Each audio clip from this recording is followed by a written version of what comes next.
Hello and welcome back to the Reaper. So today we've got the tactical debrief of last night's fight. Now last night's fight was a real big one. There's a whopper 30 human players plus cap. So we've got 15 per side. Of those 15 per side, most were pilots, but some were driving ground vehicles, some were GCI and tactical commanders.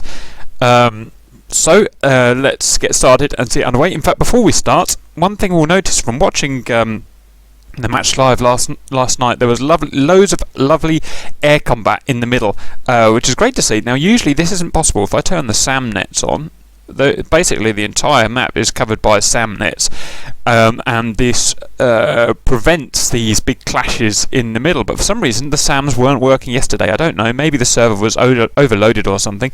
Either way, it's pretty cool because we got some lovely air fighting. So I'm not really going to follow the ground fighting, going to follow the air because that's what I'm qualified to speak about. So let's set it underway. So, just a quick recap, got a blue base here, got a red base there, they're about 100 miles apart, something like that, lots of ground units, and SAM sites in between. The mission was to take 3 cities along roughly where my pointer is there. I'm not going to worry about that too much, but let's get straight to the air combat. Let's scroll forward.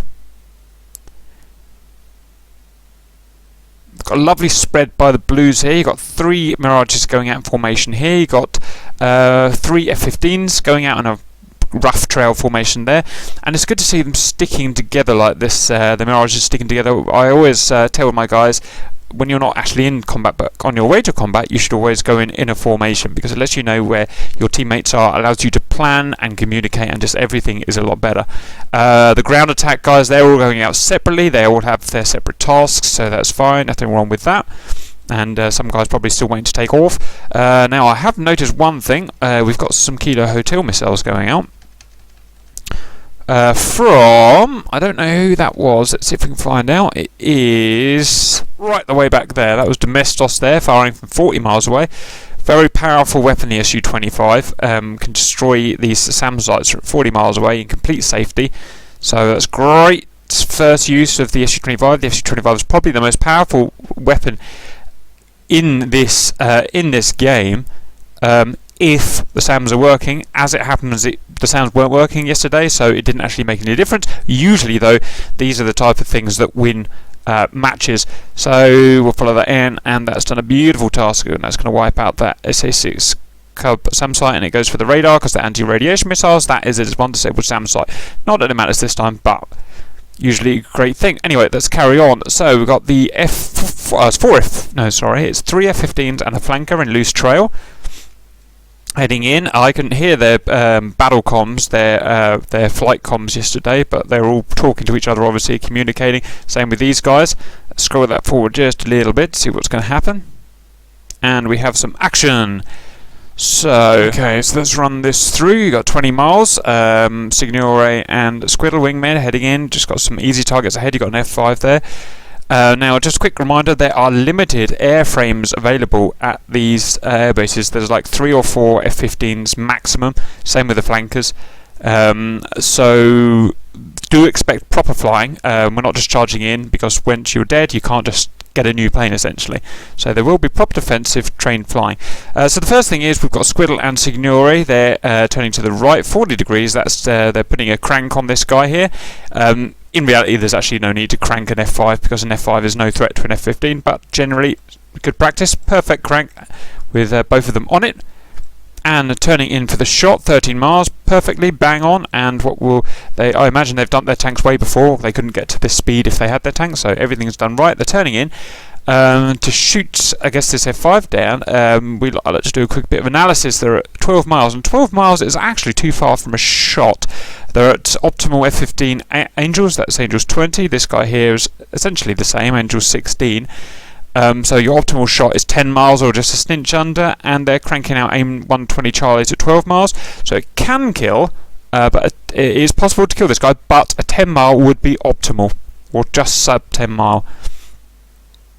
And lovely to see these guys perfectly in unison, so they both fire exactly the same time, and they're both going to do exactly what they've been trained to do, which is then to split S, turn cold, and racetrack out. At which point, when they racetrack out, their buddies, wherever they are, here they are, will be covering them on the overlap. So this is good squad tactics here, all being dealt with by communications between guys. So we've got a 12 mile ammo. Now King just hasn't seen it coming. Oh no, it's not going for King. It's not going for King. King. Ah, right, King is on the deck. Okay, that confused me a bit there. Right, so we're just going to reset this fight up a bit differently now. Right, so let's go and reanalyse those shots with fresh eyes, shall we? They're actually fighting at... they're fighting these mirages, I see. Right, let's try that again.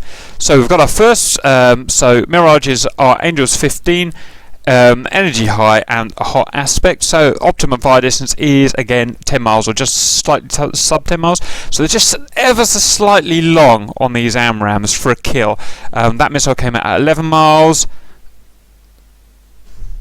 This one came out at 10.5 miles, so just slightly long these AMRAAMs to ensure a kill. So we might just see dodges here from the mirages, and they're both dodging. Those big 9G split S pulls and wiggling and putting angles in, and they have indeed beat those missiles. Well done, that's what I would expect to see. But the F-15 tactics were sound because these two front 1 and 2 pair have turned round, kept energy high, lost altitude, what they've needed to do, and the second wingman pair then come on the overlap. Now you note this flanker is he's right back here. He's a less experienced guy. He's not a full-time member. You can see if he was a full-time member, he'd be right up on Tender's wing here. So it's a little bit far back, but it'll do. Tender's in on the overlap. So the idea is these guys put these mirages cold and put some hard missiles on them. This guy comes in for the kill shots. So let's set that shot up from Tender. So Tender's come in. Now look at that huge energy he's got, absolutely perfect. He's done a small dive because he's seen these guys have gone down just fine. He's bunged himself up to 760 knots, extremely fast, puts a whopping load of energy into that missile he's going to fire and really helps it hit its target. And he's got the shot. He hasn't cranked, he doesn't need to crank because he knows these guys have been tied up, so he knows he's got no threat, so he can literally just charge in and start launching missiles. We've got a missile there at tiny error there that you might not know of, and I'll point it out now. Let me just double check that. There, you see he was turning, twisting, rolling while firing that missile. Now, I've been taught by some really experienced F-15 guys, you must never do that. On the real F-15 or the virtual F-15, it confuses the guidance system in the AIM-20, and it basically scrubs a load of energy because of its confusion off of that AIM-20 straight away. It starts twisting and turning in the air, and it kills the shot basically. So it's possible this shot won't hit because Tender was rolling while firing. So you'll notice when you see me in cockpit view, when I fire my AIM-120s, even if I'm mid-roll, like I'm at some weird 45 degree roll, I'll be perfectly roll static when I fire the shot. That's to not induce this weird error with the AIM-120. So that's something just to pick out generally. Apart from that, it's a perfectly good shot. And off it toots. Still got you notice that it just touched 2,000 knots there. It usually gets over 2,000 knots, so I imagine it was slightly energy low because of the slight error in firing, but it's still a good shot. These guys are cold now, so it may not catch them up, but it may do. We'll see. It's just burning off, and it's scrubbed now, just scrubbed enough. So it didn't fire because these guys did their job right. They did split S's, they kept energy over 600 knots, makes them almost impossible to shoot down at that kind of range. So yep, so it's all fine. Tactically, it's all been fine so far. And Ico is coming in. Ico should have been in with Tender, really, but he's not been flying burners on. He's been flying military power. He should be burners on full power, and he should be 700 knots. He's got a missile out. That's a pretty good missile. Let's analyse that, shall we? Ah, something happened here as well. Let me just fast forward and see what that was that happened over there. Okay, Tender fired. Okay, when Tender was turning out, he fired a snapshot north, just a snapshot at a random target here, and I don't think he hit anything. But there's no harm in taking a shot like that when you're on your gear, because Tender knew that his job was to turn away now and get out so that these guys can turn back in on the overlap, and you create what we call a rolling chainsaw. And he had a snapshot, an opportunity to shoot at someone, so he thought, why not? You know, I've got missiles, put it out there, that's fine. Now let's set the ICO fight up. So now we're on the third aspect of the fight, which is ICO coming on the second overlap. Now, Fortunato and Coffee, they've come around, they've been shot at, they've turned around correctly, split S, lost height but kept energy, and then they've headed out. Everything they've done is pretty much spot on. They've turned back in. They've survived the overlap from the F-15. They've turned back into combat. And now what they didn't realise was that by bad luck or whatever, we've got another guy on a third overlap here, and Coffee, unbeknownst, is going to run straight into him. Still not fast enough. Still should be burners on. Should be 700 knots. There's a lovely shot out there. That was a. So if we do the math now, we've got ICO firing at. Just trying to get this right. ICO's Angels 12. Energy pretty high, 600 knots. We've got a low mirage, hot aspect, high energy. So if we do the maths, if Angels 20 hot is 10 miles, down on the deck is 6.5 miles, so this is going to be about an 8 mile, 7.5, 8 mile kill shot. Well, he's got 7 miles, so he's done his maths right, and that's bang on to be a kill, that is. It is technically dodgeable if Coffee sees it early enough, and he has seen it early enough, so he may dodge this. Coffee's really good at avoiding stuff, and we can see, look there, I've just caught him at 2.2 Gs, and I always say when you're going to avoid these missiles in combat, you've got to pull the big Gs. You can't be a pussy and try and dodge it with 6 Gs because you'll get shot. You've got to pull the big uncomfortable Gs and be halfway to blacking out if you want to survive. Let's see if we can catch him, see what kind of G he does. Let's slow that down into slow motion. So he's seen the missile. I mean, look how quickly he's reacted to that. He's only literally almost saw the missile coming before it had been fired. It's already in a roll. It's already countermeasures out. So that's really excellent stuff there to see there. He's rolled and now yanked back on that stick. Is up to 5 Gs. Is up to 6 Gs. Is up to 7, 8 Gs. 8.1, 8.3, 8.4, 8.5, 8.6. It's clinical, absolutely clinical to 9G almost. 8.7 he was topping out at. So he's doing everything within the aircraft's power to beat that missile. And easing off now because he's starting to lose some airspeed, but he's kept it around 600 knots, so that is possible to dodge that. And it's a great example to show how you've got to put all in. We see people when they're dodging a missile just kind of just turning with just a few Gs, or trying to just roll around it. You can't do that. You've got to do the big power move to beat a big power missile, which is what this is. So that's a great thing to be watching. Is he actually going to survive it? Because it was technically within kill parameters. I don't know. Maybe. I'll speed that up now. Oops, too fast. And yeah, he's beat it. He's done enough work to fool that missile, including losing altitude. Losing altitude will drive a missile into the ground. Now what's this? Now he's got himself in trouble. ICO's followed it in, which is fine. That's a fine thing to do. He's fired at 5 miles on a cold target. He's energy relatively high.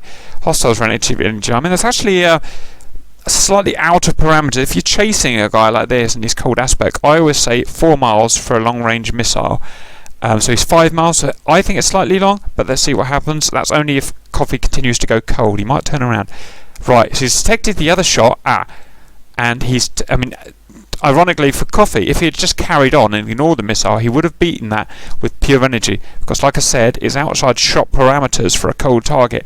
He didn't know, however, the information that we've got here. He doesn't know, so the only thing he can suspect is that he's going to get killed, and so he's going to turn. Now he's out of altitude at this point, running out of ideas, and he's done the wrong thing. What he's done, instead of keeping low is how you beat missiles, all missiles, he's gone high. As soon as you go high, you're in a world of pain. You're in missile territory. It's not aeroplane territory anymore, and you can already see his speed is right down. As soon as you lose speed, you're out of the game.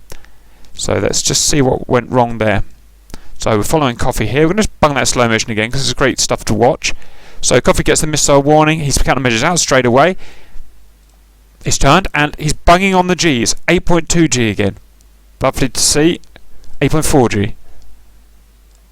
Angle of attack within parameters for the Mirage. It's fine. It's going to keep its speed. But he's going up.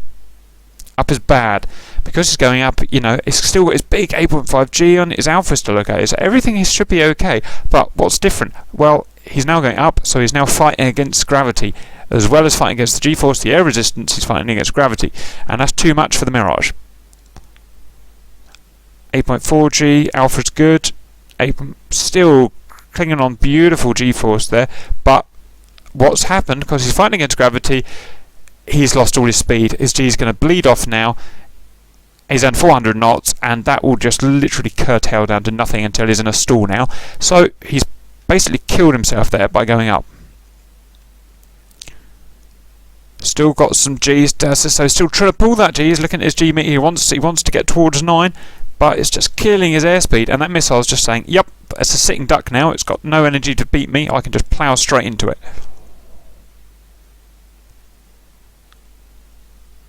It's down to 270 knots. Got to be a wow, how about that? It was enough.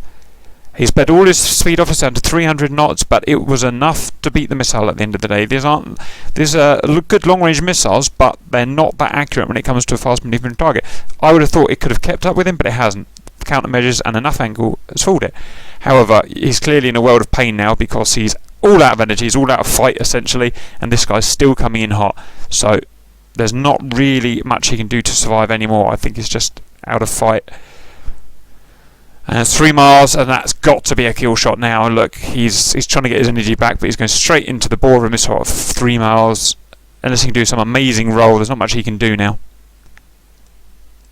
So he did, he was trying, he saw the missile, he was doing his dodge, he was putting his G's back on, but he was just, you know, too much obviously by that point. He's put this out, which I'm guessing is a radar guided missile, and if that's a radar guided missile, that means it depends on the mothership because it's a Fox 1 and the mothership's now dead, so it's probably just going to go straight past ICO. Yeah, either that or maybe it was a Fox 2 and ICO dodged. It was good dodging by ICO there. I saw he's fast and he put some barrel roll, put a bit of deflection in his angle there, he put his countermeasures out. So I'm not sure which one it was, or if he dodged it or if it was dead missile, I don't know, but it's done the job.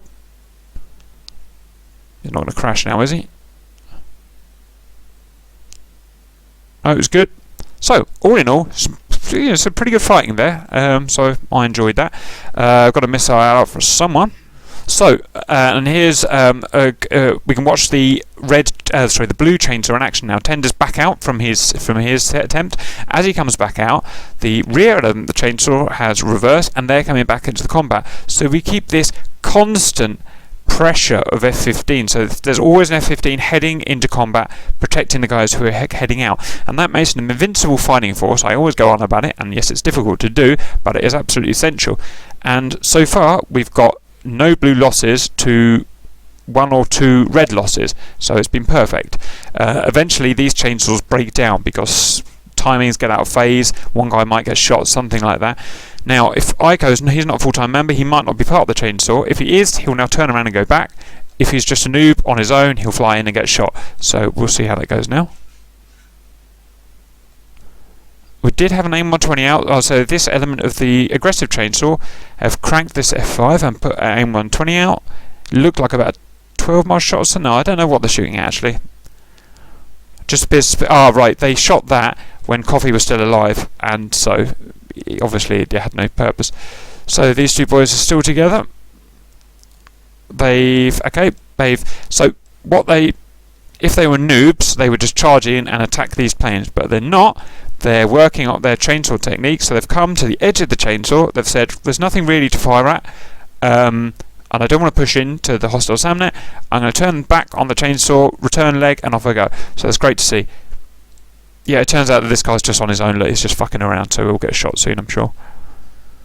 Tender, these guys have pulled back. They've told Tender that. Tender knows exactly where they are, and he's heading in on the aggressive part of the chainsaw. Perfect coverage, completely invulnerable tactics. We've got the Mirages. I'm not sure what they're trying to achieve. They've, I guess they were doing the flanking element, so they're now off to kill stuff. So this Sukhoi has found an F5. No match, obviously. You got a modern BVR Vesper fighter versus a ground attack plane, essentially, and that is, I imagine, going to be a kill. Yeah, okay, that's fair enough. I imagine he's about to pay the price now. By charging in, he's killed at F5, but I imagine a proper air superiority fighter like Fortinero or something is going to come and take him down. Right, let's carry on.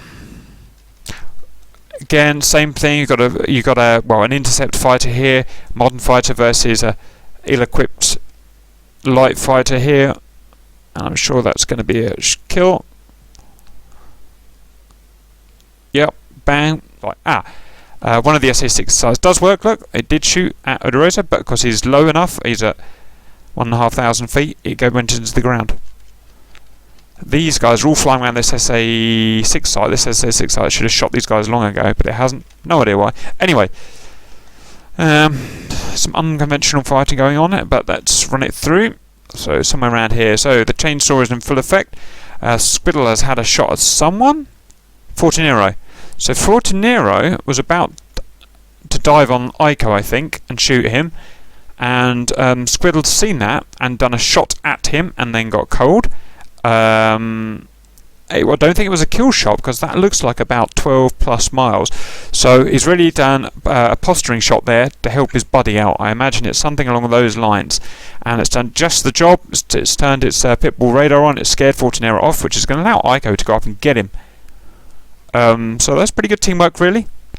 And then he's off to commit to the rear part of the chainsaw. These guys still with the aggressive part of the chainsaw. The same 120 is obviously out of puff. And Fortinero has escaped easily, but it did its job. It saved his buddy, sent the guy defensive. Let's speed that up a little bit now, see what happens. You got Tender coming in, Signori coming in. Now they should be able to see, although this guy's a funny aspect for the radar to get a lock. Okay, so Signori's committed as far as he wants to commit. And he's turning cold. Ico's... God, it's confusing, isn't it? Let's just throw all that back again. Tender has seen something he likes the look of. So we've got Burpee out here firing at his own friend. So what the hell is that all about? I've been through this a million times, but so this is a Sunday, which means anyone's allowed to join, which means you're going to get noobs in here, you're going to get stupid stuff happening. So we've got this guy, Burpee 9 comes in, and the first thing he does, he flies cold, then he turns round, and then he shoots his buddy Fortinero. Now, these planes have really easy IFF, identification friendly FO. You don't even have to press a button. It's all done automatically. When he locks this Mirage up, it will put a big cross across the screen saying "Do not fire." He's seen the cross and he's fired anyway because he wants to shoot Fortinero down. Luckily, it's a bad shot and it's died. So that's great. So like I said, you get all mixes of skill, good and bad. But that's just how it is. Tender's reached the edge of his kind of chainsaw commitment, and so again, you might as well take a pot shot if you've got something, and he has. He's got Burpee. It's not within kill parameters. That's a good 12 to 15 miles, even though they're hot and, well, no, this is just out of kill parameters. So unless this guy runs into the missile, that's not going to be a kill shot. But from what I've seen from him so far, he probably will just run into the missile anyway. He's getting a big warning on his RWR saying there is a missile at your 2 o'clock, dodge or it will kill you. And he's decided to ignore the warning and just fly into the missile. And I think that missile killed him. Now, you'll note how, this might be what happened earlier actually, you know how the missile doesn't get anywhere near him and it kills him like that. That's server lag. It's because we've got so much stuff going on, all this stuff going on, the server is not sending out proper, visuals. So it did kill him, he did run into it, but it just didn't look right on our screen basically, which is fair enough. Now we've got SA, and then these guys are recommitting back to the chainsaw. You got, guys going out, guys coming in, so everything's working pretty well. We've got SA6s coming out here. And then they've been killed immediately by Kadron. Fortinero's dodged the friendly fire. Trash is coming in on the back now to bomb the runway, I guess. Right, let's run that forward. There's a lot going on. Kadron's here in a Mirage to push all the way into enemy territory. So we've got guys coming in to kill, and they're doing great. They're not just flying straight into the runway. If they flew straight into the runway, they would get definitely shot down by SAMs. You've got SA9s and stuff here. So they're on the boundary of where they feel safe and then turning out, and they know they're going to have chainsaw cover from these guys, so that's okay. Ico just didn't see Fortunero. So Fortunero's got this new sneaky tactic I noticed. He likes to. I hate it. I hate going up high. I think it makes you a sitting duck. But he knows these guys are down low, so he goes up high, and then aims into a radar antenna down and dive bombs onto people like this. You get lovely big shots, and that wasn't even a particularly big shot. And the guy should have really avoided that. As soon as that missile's out, it's a radar guided missile. That guy should have a big warning saying there's a missile after you. And if it was Coffee or someone, he would have snapped turn 9G out, and he might have dodged it. He might not have. That's an extremely good shot. But he just hasn't got it in his brain. It's just going to go straight into him with no dodging. Easy kill there, Fortunero. Well done. And Fortunero is really the only guy defending his base now. Everyone else has died. So the Mirage fight's pushed in, and they're just doing like a little overlap, a little chainsaw here, just making sure no reds can get out, and it's ensuring that the blues can now do their job, the blue ground units, with no air defense. The F-15 chainsaws back here. They've got no reason to commit in here. They don't need to. They're just here to control the high ground, the middle ground. Sorry. Again, this SA-6 should have shot them down, but it's not working.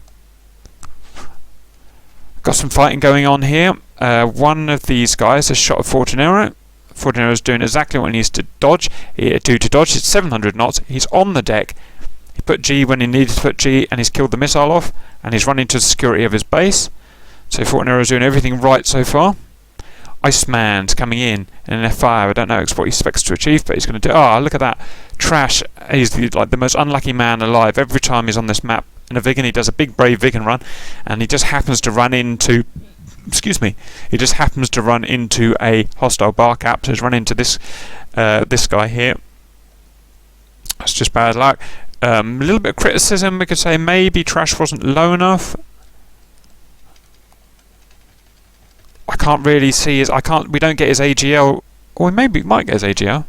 Let's have a look, just out of interest. So, do we get his AGL? We've got his ASL. AGL there. He's at 300 feet above the ground. 300 feet. I mean, that sounds relatively low to me, but it's not enough to dodge this F-15's radar. There are small undulations in the ground here, and if he was at 50 feet, maybe those undulations would have saved him from that F-15 picking him up. Maybe it wouldn't. I don't know. We'll never know. But either way, he got shot. I mean, he's doing a lovely consistent 300 feet, but it's enough to get shot. So, been unlucky there. Back to the main fight. Fortunero's off. Let's go forward now. This guy's just run straight in there. It was in an F5, so it's, not going to achieve a huge much against these big fighters. Iceman should have seen this Mirage really, but he didn't. He turned around just at the wrong time. So this Mirage right in his windscreen, 1-2 miles away, should be easy to see. Like, it's never quite that easy in combat. Either way, Fortunero has seen him nice and easily, and he's going to merge with him. Now, Fortunero may be out of ammunition at this point. I'm not sure. Maybe out of weapons. Not entirely sure. Why is it going so slow? Ah, that's why. Let's carry on. So he's merged behind him. Beautiful flying. And so I always say it's almost one of the reasons I get my guys to practice formation and joining formations is it allows you to practice moves like this. To merge with a hostile is not as easy as it looks. You've got to, as well as get your merge path right, you also have to get your speed right by constantly looking at this guy. And that's what he's done right. He's got his speed right just slightly above so he can close slightly, and that's obviously it's an easy 1/2 mile shot. F5 never stood a chance. F5 should have been alert, should have seen the Mirage, but didn't for whatever reason. Okay, you've got two Mirages dicing around each other, and Coffee's back out in a Mirage. Coffee doesn't have a very good day today, as happens sometimes. Coffee's chasing Cadron out. So visual acquisition is extremely important. This is not radar acquisition, this is visual acquisition, and Fortunero has spotted Finn here. Visually, he's been looking out his cockpit and he's found him that way. So let us go and why don't we go and set that up? So he's seen him 6 miles away, so it's just a dot basically. And he's now going to maneuver his plane to merge behind him. They're both energy high, they're both 600 knots. I'm going to try and keep an eye on this fight. I think Coffee's just going to chase this guy out of bounds, and this guy's 700 knots, nothing's going to catch Cadron up, and that's good. When you're heading out of combat, and you're not, dodging missiles, nice big straight path. It's the most efficient path you can do. Burners on, don't try and save fuel, just go, go, go. Anything else will leave you hugely vulnerable. And the good thing is, Cadron coming out, he's got the F-15s on the overlap. He's probably said on the global radio, okay, coming out, protect me. And so Squiddle said, right, okay, commits from his chainsaw to an overlap, and gets copy out the way. It's the best way. As soon as that missile firing is fired out, Cadron knows that he's safe, and he can turn back into combat, and they're going to go and chase and hunt Coffee down. So let's follow this fight first. And look at that, it's perfect from Squiddle. Shoots his missile out at whatever that was, 10 miles or something like that, and then turns and he's back out of combat to get back to his chainsaw with his guys. Lovely work. And he's allowed this guy, Cadron, to get a perfect fighting solution on Coffee here. So it's all good. However, Cadron's not very experienced, I don't think, and this may go sour. We'll see how it goes. Let's follow it through. Okay, so that missile came out. It wasn't meant to kill this guy, it was meant to scare this guy off, but defensive, which is done perfectly. Cadron then has done a beautiful military turn, so he's kept just under 600 knots. Perfect 180 turn. I love seeing just good, smooth, efficient turns like that with no indecision. Straight onto Coffee, and now he's trying to find him. This obviously a huge advantage to Cadron. He should be down in Coffee now. That's 6 miles, so it's within parameters now of hot target on the deck of a kill shot. 6.5 miles really. So he wants to be missiles out now, or is it going to be too late? He's left it too late. He's cocked up his radar. He hasn't managed to find Coffee. He should have easily found him at 6 miles, even when he was on a hard radar aspect. But he's just got his radar wrong, and he's just going to fly straight into Coffee now. So it's just a bit of inexperience showing there when you come out of that turn and you're recommitting. Your radar's got to be set up. Well, the way I do it is I turn my radar off on this way out, because there's no need to have a radar. It just makes you more visible to the hostile, so turn your radar off. As soon as you start your turn and you're halfway around it, bung your radar back on, then set it up when you're going round the turn, so you're multitasking, you're turning and setting your radar up.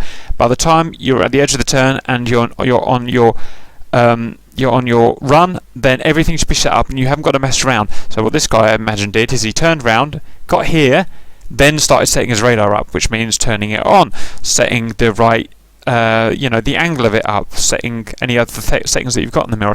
And by the time he got it set up, it's too late. He's probably found the guy now, but it's too late. So, lots to learn there.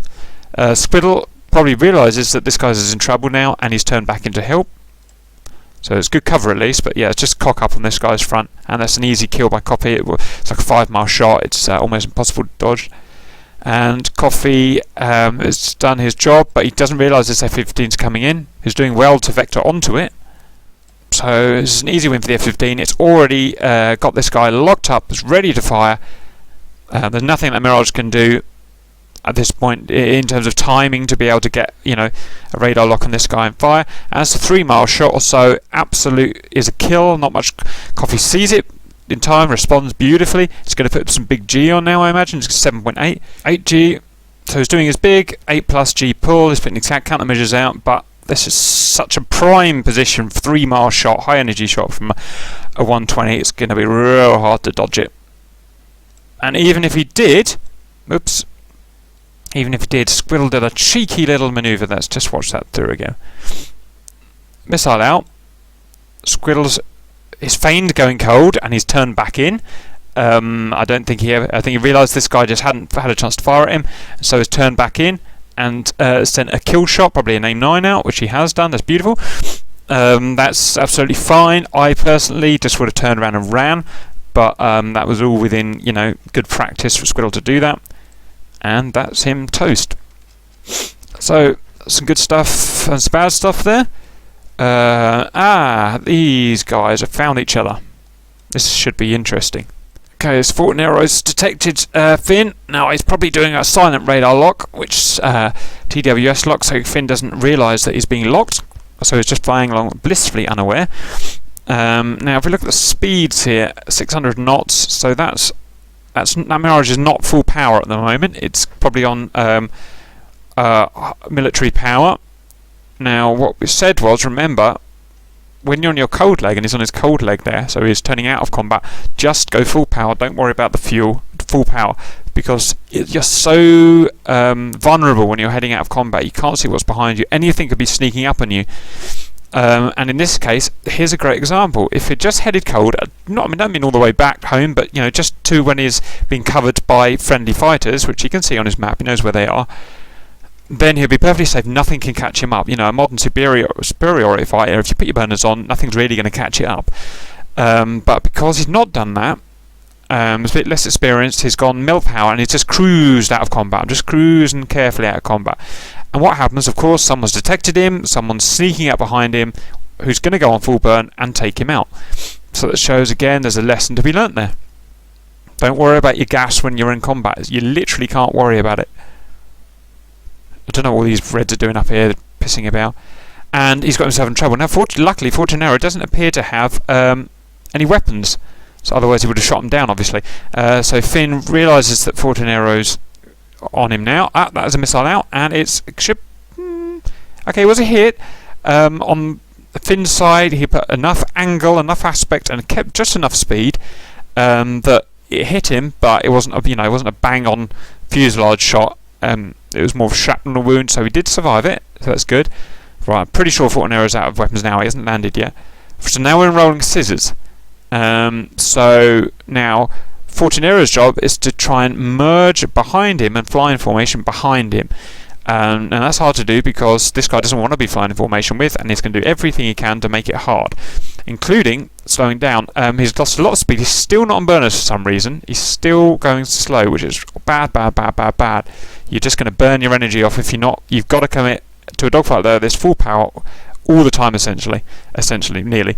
As Fortunero now has the job of slowing down to get behind this guy. If he was inexperienced, he would just fly right past him. So he's got to change his path to put big bulges out the side here to allow him to burn off speed and cover more ground to stay behind him. Easier than it sounds. So see that? It's going to go around here to increase his path of travel, length of travel, so he can go faster but still stay behind. Now he realises the same thing's about to happen. He's got to slow down. Brakes on, forward and arrow. Brakes on. He's going too fast. And is overshot. So this guy's still got his burners off, still trying to save fuel, even though we're in the middle of a massive fight. And he's doing what he needs to survive. He saw this guy coming in, and he put some angles in there, put some countermeasures out, and it was enough to throw Fortunero off. Fortunero's finally starting to brake. It's too late. He shot past him. Could be a reversal now. So it'd be great at this point to see Finn can take charge of the fight now. He can be brakes on, almost stall the plane, let this guy who's energy high fly in front of him, and then this guy becomes the aggressor. Because of Finn experience, I doubt that's going to happen. So what Fortunero is going to do now, he wants to put some angle in again to increase his length of travel, so he can get back behind this guy. So, or he could yo up high. I don't know. We'll have to see. Yep. So it's worked out. Blue has indeed got on the back of Fortunero now. So now Blue wants to get is clearly on the back. Clearly on his 6, he wants to get energy back in that bird. Burners on, just 1 second of just going straight, increasing energy, and then he is the aggressor, and it's very hard for Fortunero to get back in the fight. So let's see what actually happens. He's still burners off. He's just not. He's just doesn't want to go fast. It's going to cost him. Yeah. He's not pulling any particularly big alpha there. Let's go back there. Okay, maybe that is quite high actually. Okay, he's putting a really big alpha here. So this guy here, Finn, is up. Look at Fortunero's alpha. It's 18 degrees. That's a perfectly acceptable amount for that Mirage to fly at and just about maintain or increase its speed. The inexperienced guy here at the back has just yanked back on his stick. He sees this guy here. He's yanked back on his stick to try and get a lead on that guy. And what's he done? He's just mounted up the alpha hugely up to 30 degrees. And even a Mirage, which loves alpha, can't accelerate with that kind of huge angle of attack. Way too much air resistance, and he's going to stall that bird. And that's inexperience shown by what he wants to do is maintain a decent, acceptable alpha, i.e. loosen the turn. Turn it into a lag pursuit, loosen the turn around where my mouse cursor is going. That reduces the alpha, that allows him to get back up to 400, 500, 600 knots, And as we know, and I keep banging on, energy in the bird is what you want. And he's got none of it at the moment. Fortunero's going to do it properly, is loosened off the alpha, and he's going to get energy back in the bird, and that will allow him to turn this fight around. So, got a great example of what to do, what not to do. 30 degrees alpha, 30 degrees alpha. So this guy's still yanking right back on that stick. See it time and time again. He's finally starting to loosen off the alpha. He's at 16 alpha now. I still don't think he's even got his afterburners on. Okay, he's finally starting to accelerate. And by the time it took him just to start getting his bird back in shape, and he's only up to 260 knots now, the time it took him to do that, this guy has already flown a high yo-yo and is on his way back down, almost in a shooting position. Shows it how critical it is to concentrate, most importantly, on energy conservation in your bird. And even though Fortunero is going up, and up is fighting gravity, and this guy is going down, this guy still gets more, still maintains and increases more energy in his bird. And let's have a look. Why? Because he's controlling his alpha. He's never gone above 60 or 70 degrees alpha for that entire commitment, which means he's never creating that huge air resistance that delta wing that causes when it turns into a high alpha angle of attack, and therefore his plane is still flying while this plane is just essentially just stalling its way around the turn, and that allows him to do twice as much work in that plane, i.e. yo-yo right up and get behind it. So it allows him to do all that extra work, and it's allowed him basically to fly right around this guy to get back onto him. So that's beautiful, great work. Okay, yeah. By the time this guy here has started to get some energy back in his bird, 300 knots, Fortunero is now squarely on his 6.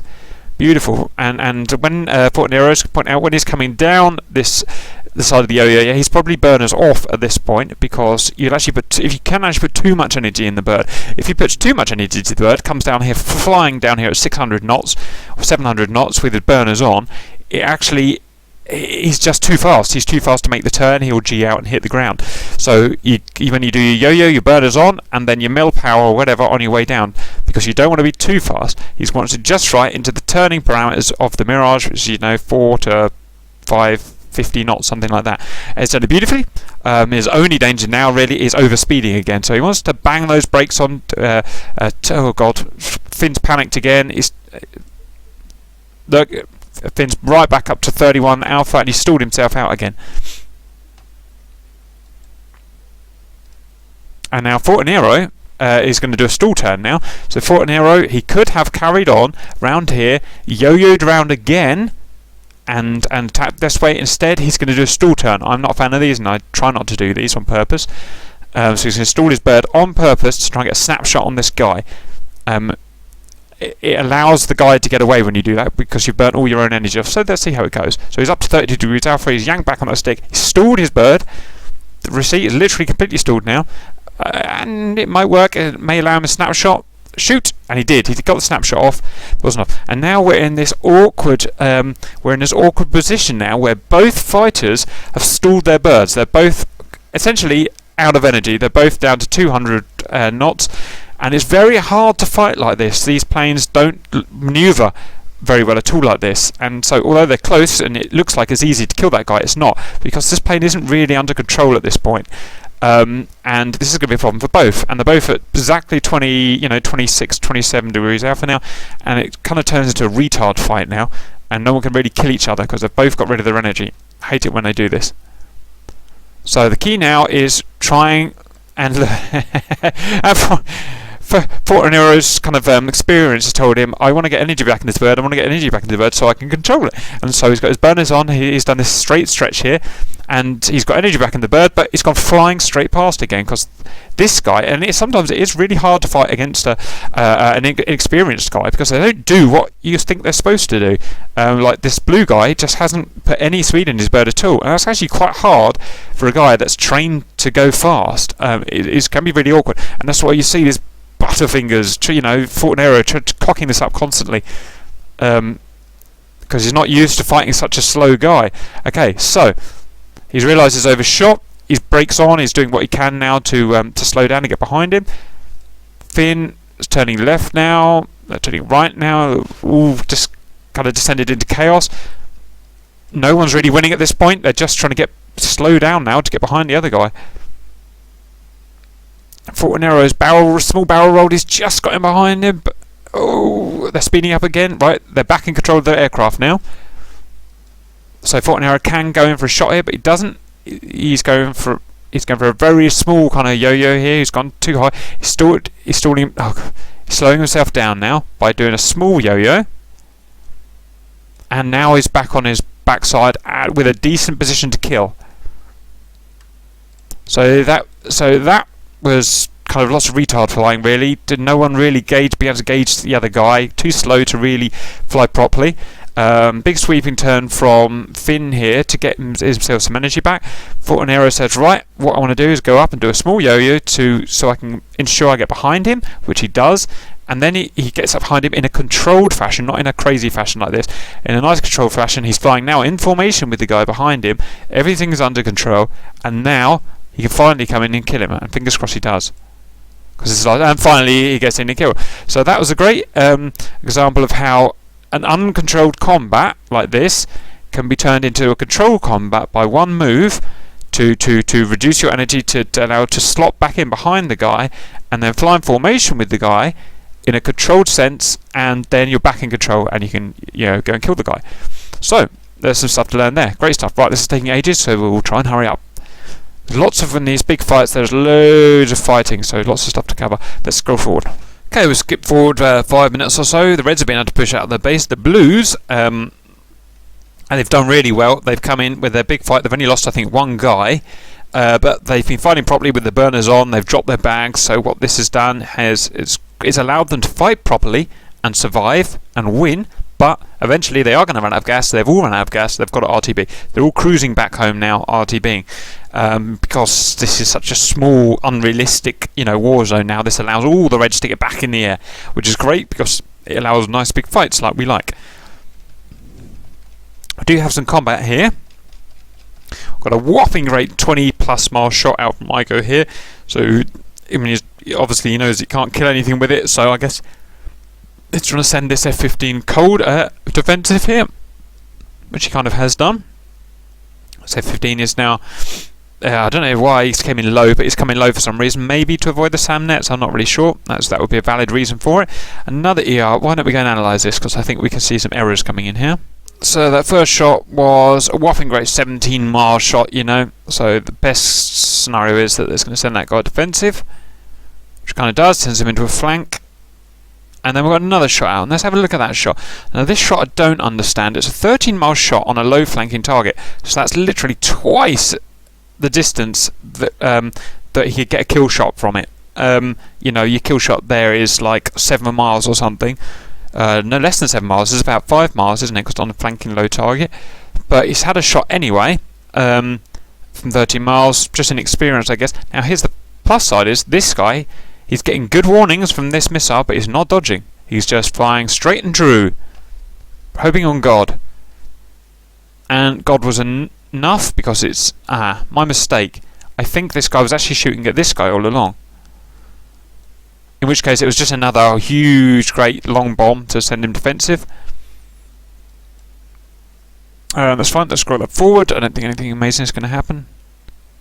Okay.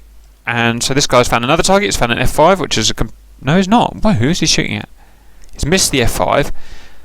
And there was a fair excuse to say that. And that F5 is a very small target to find on radar. I know this from experience. They're very hard to see, especially when they're flanking and moving fast. And that is flanking and moving fast. That radar, and it becomes very stealthy, an F5 like this. The radar very possibly hasn't seen this guy. But he has seen this guy, so he's changed the target again. So Ico's just coming and blatting at everyone, basically, at long range. So I hate that kind of combat, but maybe it has a purpose. Maybe it's it's pushing all these guys back at least. There's going to be a non-kill shot, I guess, on this guy. That was a 12-mile shot or something. Should be a dodge, and it is a relatively easy dodge. I mean, it's having to do work to dodge it, but you do have to do work to dodge all missiles. We've had an ER come in. This is another whopping great long bomb. So it's kind of fight of the noobs at the moment. They're just chucking 20-mile long bombs at each other. I don't know who fired that. A flanker over there, Skadrek or something. Nothing really being achieved at the moment, apart from everyone just wasting fuel and missiles. This guy's correctly gone. He wasn't an aggressive turn cold, but he turned cold enough. I would have liked to see a nice big 9G pull and get out properly, but each their own. Let's see what happens. Scroll forward. Lots of panicking going on by this guy. This missile was defeated half an hour ago, and he's still kind of countermeasuring, but it's alright. At least it's safe. more hopeless long bombing. I mean, that's just a waste of a missile at that point. The Skadrek is firing 15 miles on a cold target. That's 3 times the kill parameter of that missile. So, you know, I don't really see any point of that. It's just pushing this guy back into his own territory, which you don't want to do because he gets the protection of the SAMs. So, nothing really being achieved here at all. Scroll forward. I don't think it's going to be very productive.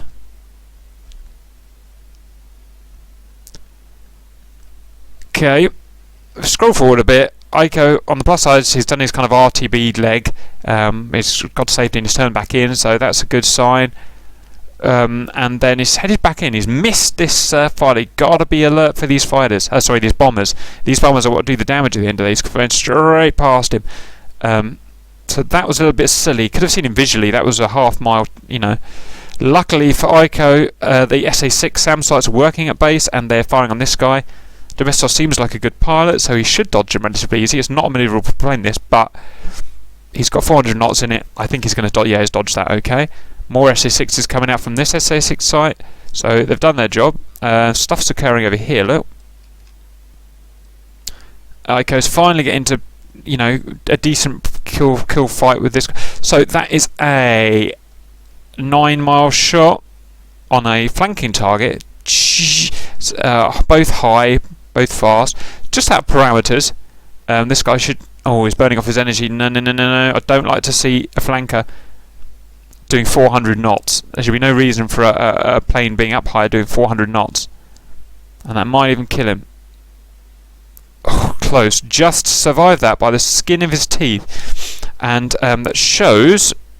It should have been a very much easier dodge than that. And it shows what not to do. So I say, when you're flying around and you're in on-way combat, you can't be doodling about at 400 knots. That's like, it's fast, you know, it's 500 miles an hour or something. But for a modern air superiority fighter, it's asking for trouble. This guy's got it here. Look, coffee, 600 knots.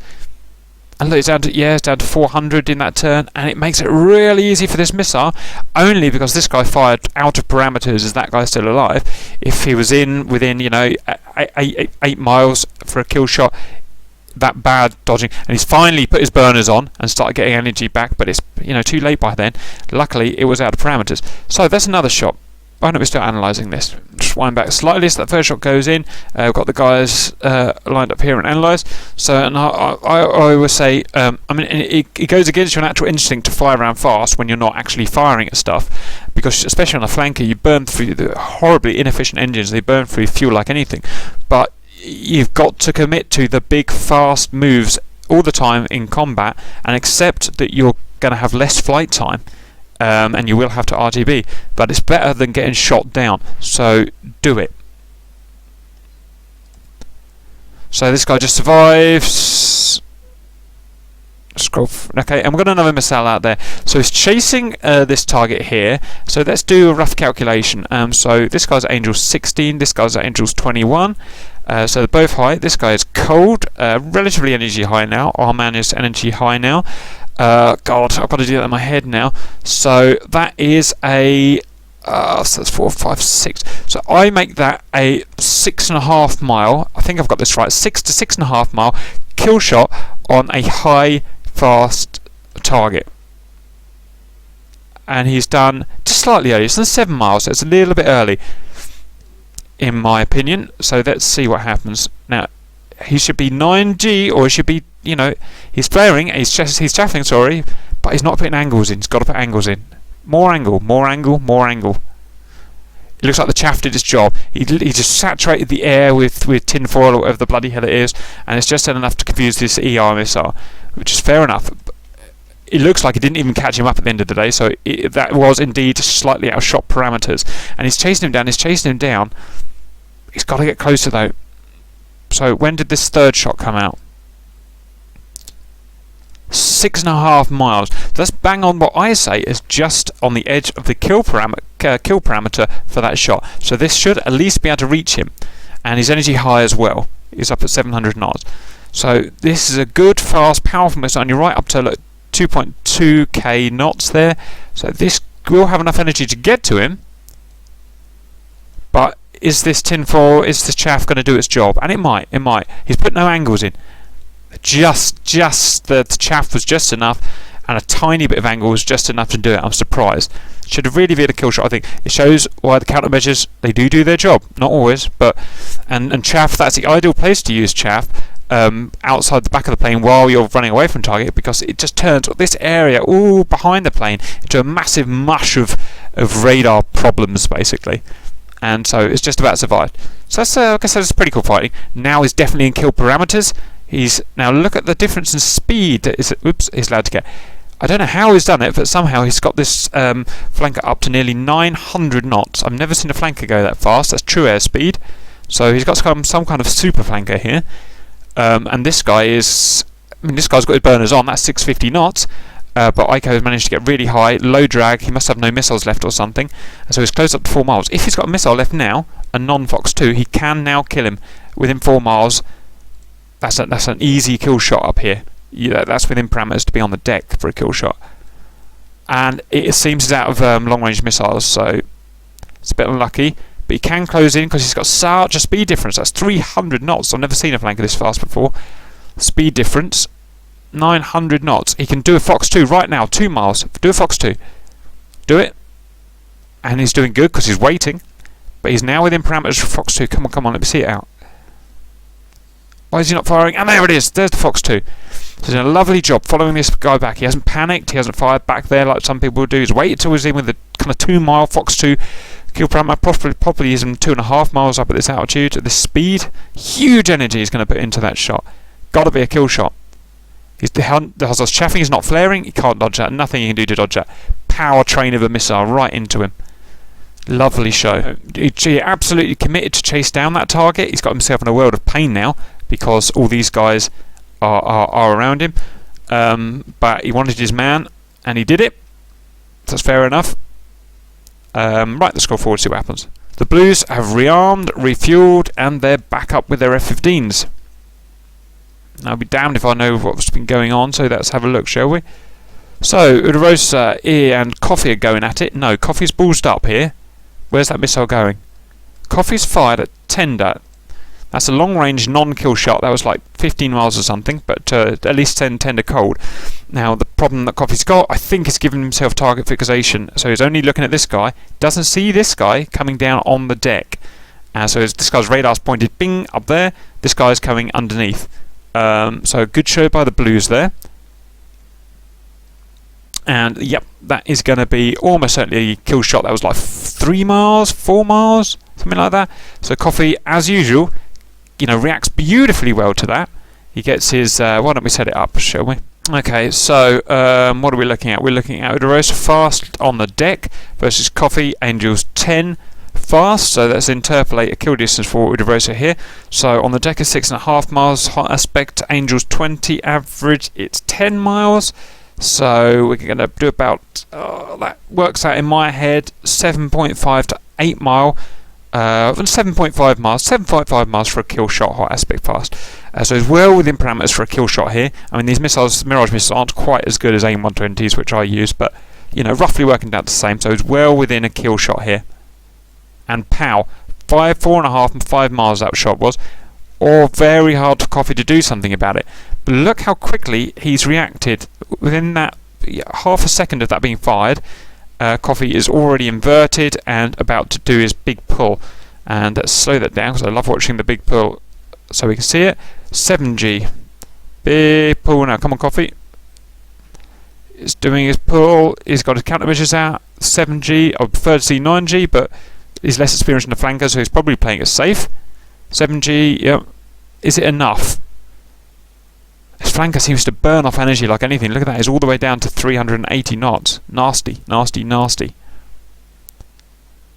And he thinks that's enough. So in a Mirage he would have done a much more aggressive pull than that.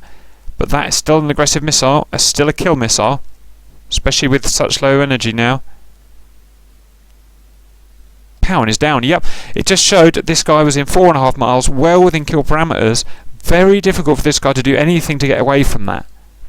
especially in that flanker. That flanker seems to burn up energy like anything. Anyway, let's speed it up, back up now. And he's got another kill shot. Oh yeah, he survived it. Now why did he survive it? Maybe it was luck. Maybe it was because he did just enough to force the missile to explode slightly far away from the plane. I like to think it's the second. He's got another missile out. This is like a 3-mile shot. Coffee, he's got a bit of energy back, and he's going to do another pull. You can see he's already started another pull. 8G, so he really wants to dodge this one. Yep, an 8G pull and a reversal. Stacking on the G again, but he's stalled out. He's committed all of his energy into defeating this missile. And this missile is having to work. Look at it. Look at it scrubbing. All of this is scrubbing missile speed. Missile hates nothing more than having to turn a corner. It's not designed to turn a corner very well. And it explodes. Again, he survived. Maybe because he did enough to dodge, to dodge the perfect line. Maybe it was just luck. I don't know. But he survived. So DeRosa's a bit pissed off at this point, and that's a kill shot. Obviously, that was a 1-mile shot. Oh, really? He survived again. Okay, I think it's luck at this point. Uderos is obviously rather annoyed at this point after firing 3 missiles at this guy. And he's shot past him because this Coffee has grabbed all his speed off. Uderos ended up shooting past him. And what he doesn't realise is he's got an experienced F5 pilot on his 6, and now it's a world of pain for the Mirage. Oh, he's got an R-73 out! So Coffee had a beautiful reversal, and to use the ultimate dogfight missile, which is the R-73. So, God. So somehow Coffee keeps an eye on this guy. I don't think I could do that. But whacks it into a stall, snap, stall, turn, stick fully back, and look at the aspect that's fired at and how well that missile turns. It's such a good missile that's his aspect when firing, like 20 degrees behind a hard moving Mirage. I don't think any other missile could have turned, and it's turned right the way round through 100 degrees and powered into him. So lovely killing there. A reversal, a little bit lucky from Coffee, I think there. Anyway, so that's pretty cool fighting. Squirrels finally made it out. These guys really should have been backing that Mirage up, but they were too slow. So fights are coming, I think. Scrolling forward, Coffee's rightly running away now. That's exactly what you want. Whoa, what's happened? Oh, we've got some Kilo Hotels out. Beautiful Kilo Hotels from Slice, I'm guessing. No, Domestos. No, Domestos going cold. Slice has bunged a couple of KHs in there, which is great. They'll eventually go this way and neutralise some SA6s or something, so that's beautiful work. This huge Charlie Foxtrot is going on. Now, Squirrels had him pop at something. I have no idea what at, but it didn't appear to be useful in any way. I don't know what that was. And he's committed, and he's seen something, so that's great to see. He's fired at something. Let's try and work out what the bloody hell was going on there. He's coming along here, seen something, into a dive, he's fired a missile at... I fired a missile at the F5. Okay, so we found the F5, which is actually very hard to see on radar, but it's found it. It's on a perfectly good shot. I don't know, 5-6 miles or something like that. I think it was a perfectly good shot. But this F5s, they really are manoeuvrable. Get a good driver in it like this. Look at that big pull he's done. So why don't we go and have a quick look at him. So, 4 miles, absolutely within kill parameters. As a dead F5. Missile out, 3 miles. AIM 120 loves a 3-mile shot. But just the huge angle that guy's put in. As flares and chaff going out as well. I don't think that helped. I think it's just the remember that missile has to always aim in front of that plane, project in front of it. And look how quickly this guy changes direction. Let's have a quick look at G as well. He is here. So look at that, 10G, and somehow he survives without blacking out. Don't know how he does that. So I'm gonna watch that because it's awesome. And look how quickly he reacts as well. I don't know how he can react that quickly. I can't do it. I'm too old.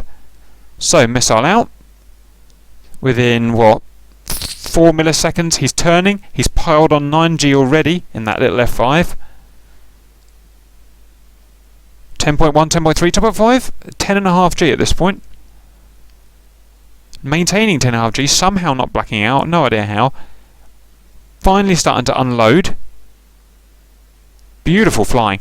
And that big 10G turn, it just shows how manoeuvrability is so important in a fighter, has just scratched this missile. This missile was computing the lead at 10G, and it thought, well, in a 2 seconds time at 10G, that fighter's going to be right the way around here, and it's screwed the missile. It just can't, it gives up essentially.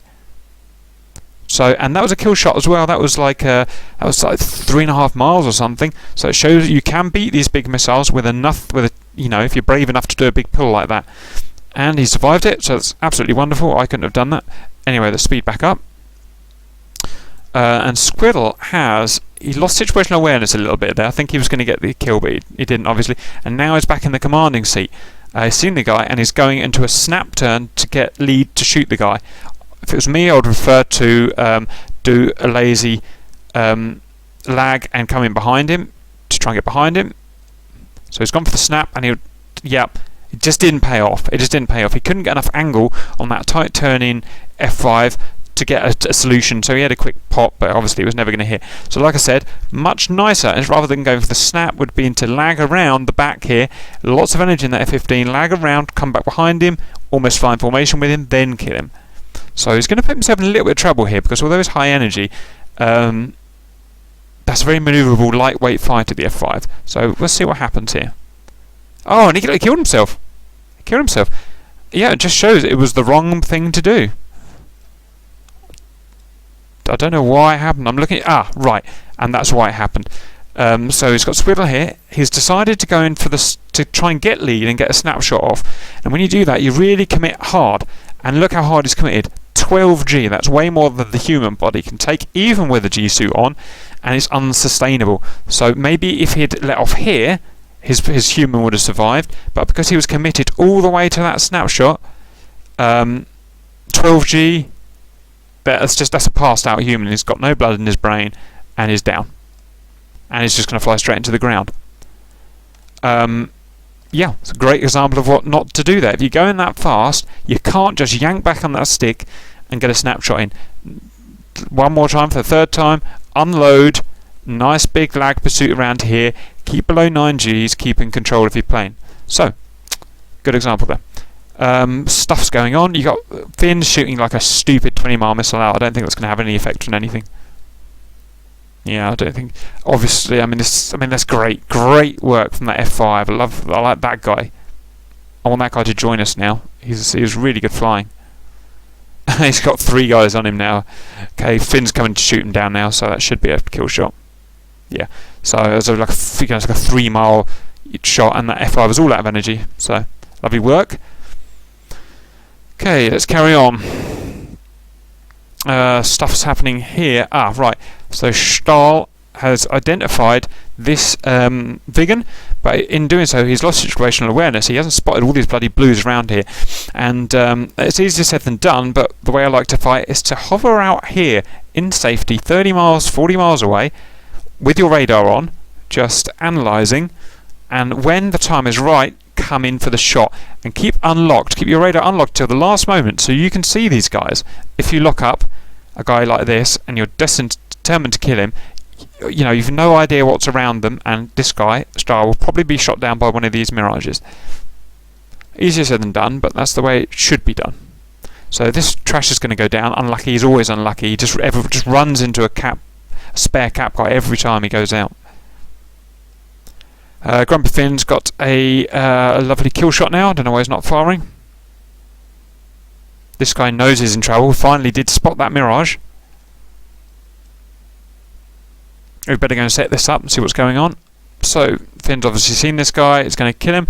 Now I think Finn is out of Fox 1s. He does have Fox 2s though, and he is within kill parameters of Fox 2. Remember, Fox 2 on a cold target, high energy, 2 miles is a kill distance from a Fox 2. That's a Sidewinder at least, so presumably it's similar to a Magic from a Mirage. I'm not sure why he's firing. I guess he just wants to doubly make sure. He wants to get a little bit closer, but remember you're flying against a faster plane, because this guy is he had the head start essentially. So this guy's just getting away now.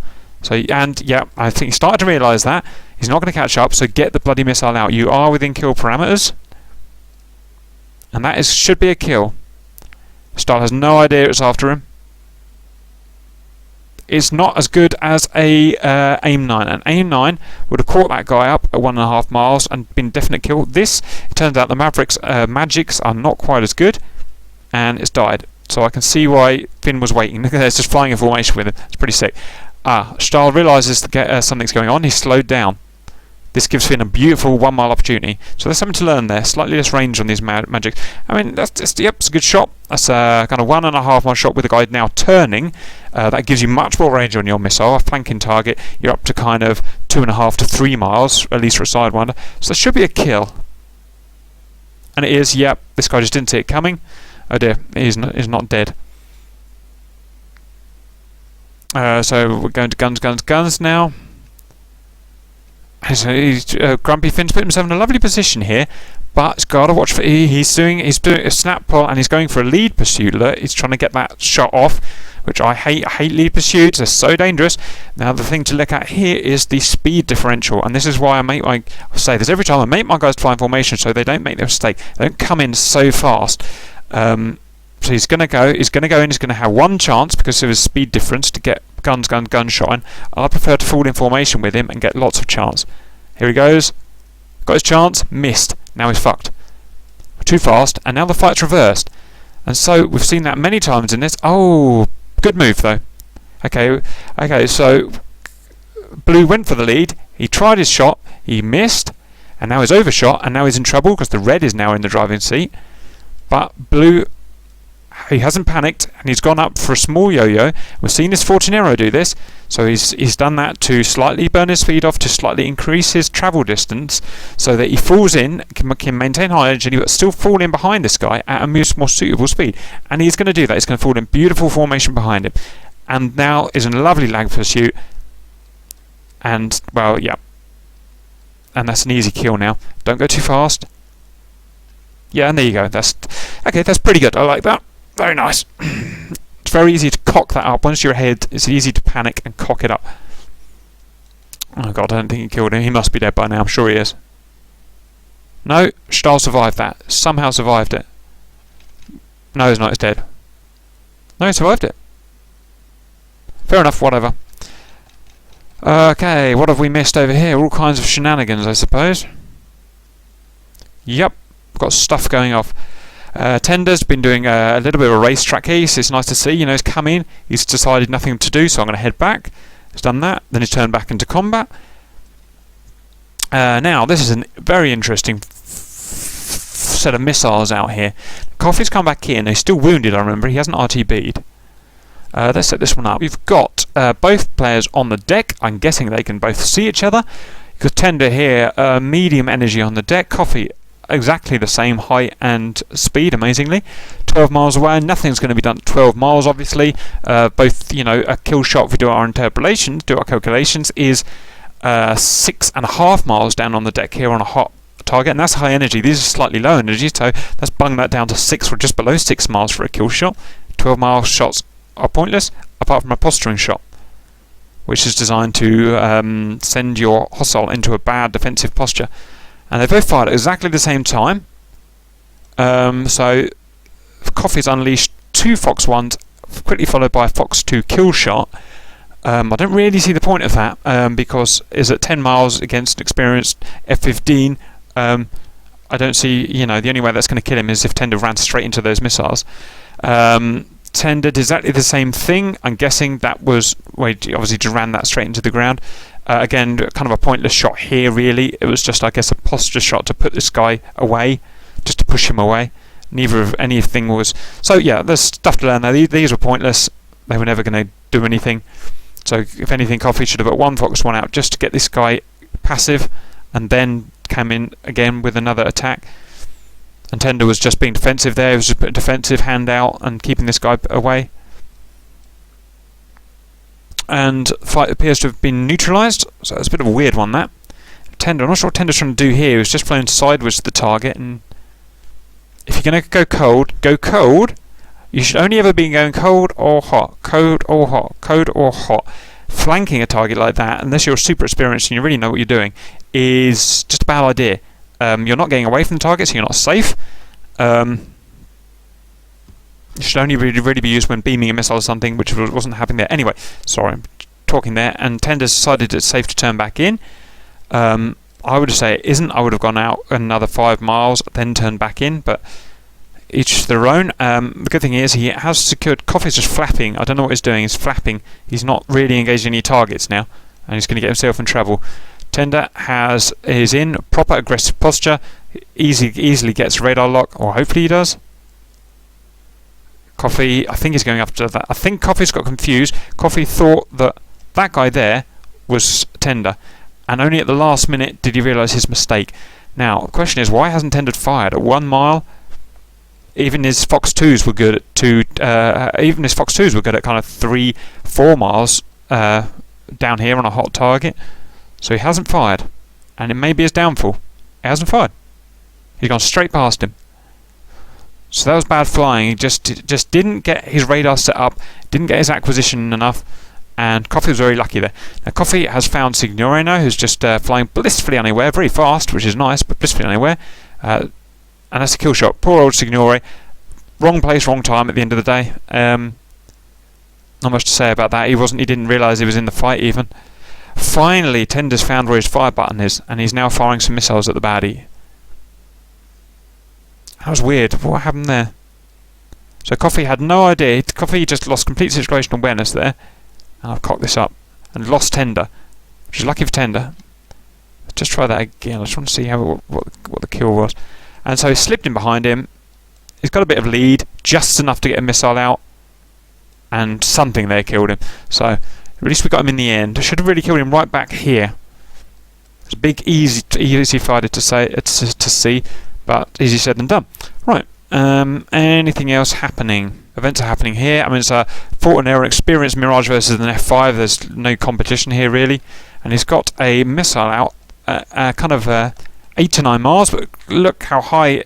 And he's started doing this now. He flies up high, dive bombs down, puts fast long-range missiles onto people, and then chases them with. The good thing about doing that is, as long as you're only going against one target like this, like he is, he knows that as soon as he puts this guy cold, he's going to have the energy from this downward charge to chase and catch him up. So maybe it's not a bad tactic at all. So first missile, not really designed to kill, but designed to put this guy defensive. Now burners on. And chase him down. For some reason he's not going very fast, only 600 knots. It could be going 800 knots if he'd been full burn. Here he goes, finally speeding up. Yep, and now with that 700 knot energy, look, he can just reel him in and start doing a real kill shot now. So that was kind of a 3.5 mile shot, which is in parameters 4 miles on a cold target, and it is 800 knots. Yeah, so that was a good kill shot. Well done. It showed a good use of that dive bomb technique. It'll only work on a single target. It won't work if you're going against a bunch of targets like this. So if you're going to use it, and you can see Fortuna messing around out here, waiting for the right target, then coming on a 100% positive attack on that target. So that shows really good stuff. And you can really see if you track his trail back, he's gone around here. It's on. Where's he gone? Round here, round here, round here. Around here, so he's done all this time waiting for that attack for the right moment. Okay, got Tender out here, and Tender's just a big 20-mile shot. I'm not a fan of these. I've never seen the point of them.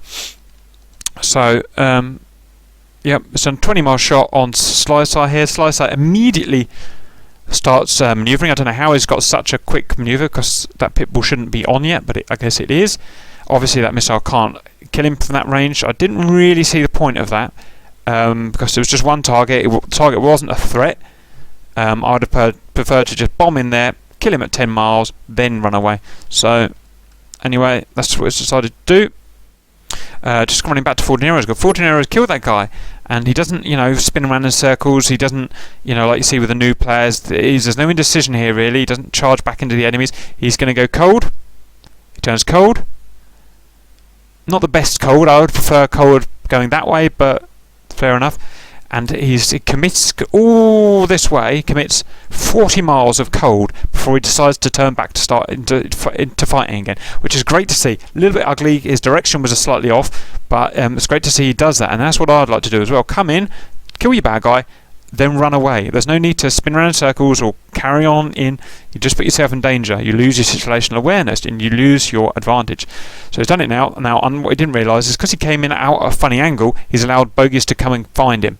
He should have come at that angle towards his base, but that's easy for us to say. And he's got himself in a world of Dick. So let's go and have a look at this world of Dick. Okay, let's continue. So Fortinaro's gone back here. Didn't realise that any hostiles were around. He's decided he's safe. Going to turn back into the fight. Unlucky to him, a guy followed him all the way. We've got missiles out. What was that? That was a 5-mile shot on a high flanking target. That is a perfectly good shot. We're well within kill parameters. The only thing is, I noticed that that shot really had to aim in front because Fortinaro's aspect was a harsh right to left. You'll notice that missile had to turn a lot to get onto target, scrubbing a lot of that missile energy off. It would be nicer if this guy had aimed, put some lead and aimed his plane in front of that plane to get the shot off. That would have helped this missile a lot. But let's carry on. Fortinaro's doing his spares, his chaff, trying to get some speed, and he did enough, basically. Enough panic manoeuvring to get rid of that missile, so that's fine. But is in a world of pain now because he's got a high energy guy after him, a 2.5-mile shot, which I'm guessing is a Super 530, which should be a kill shot. Let's see what Fortinaro can do.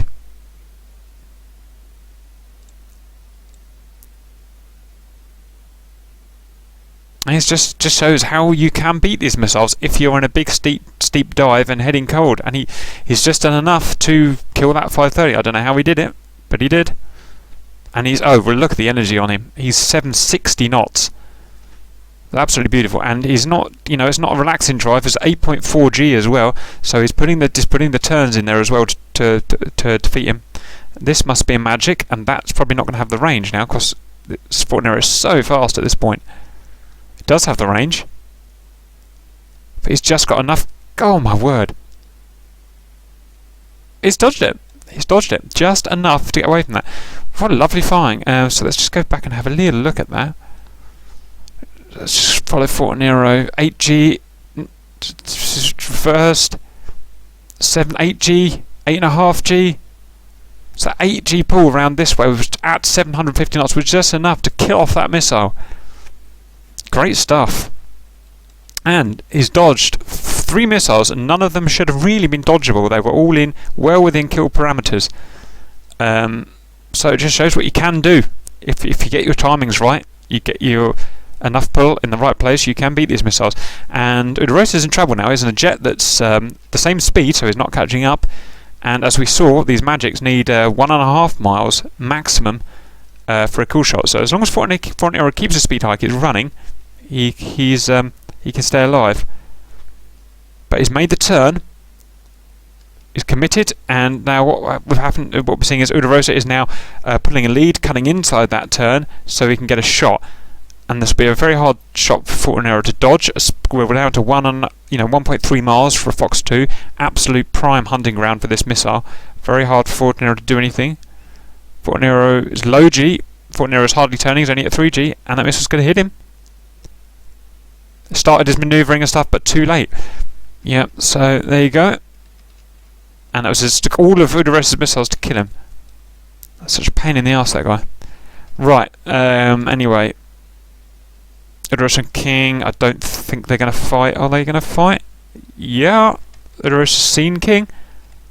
That's lovely flying. He's managed to spot that F5, and it's not an easy thing to spot, especially when it's in grey. So, but he's managed to, and what a beautiful merge that is. Look at that merge. One sweeping turn, and he's in formation on his 6. King does a big snap. Right. Let's just make sure he doesn't crash into the ground here. He's going to do it, isn't he? Yeah. Inexperienced F5 driver.